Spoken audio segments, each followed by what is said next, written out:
মানুষের কমকে রক্ত বসন করে প্রতিটা জিনিস দাঁড়িয়ে দিয়েছে।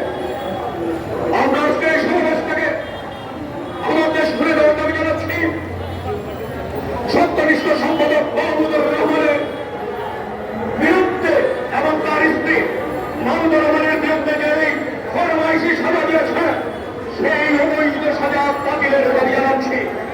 একই সঙ্গে আমরা আমার দেশকে বিশ্বাস করে নিয়েছে হতে জানাবে কিভাবে এই আমার দেশের জন্য অবিলম্বে ক্ষতিপূরণ এবং সাংবাদিক কর্মচারীদের টাকার উপর যে বিষয় রয়েছে সেটার ক্ষতিপূরণ জানাচ্ছি আমরা। একই সঙ্গে আমাদের পাশাপাশি বিচার দাবি জানাতে সবশেষ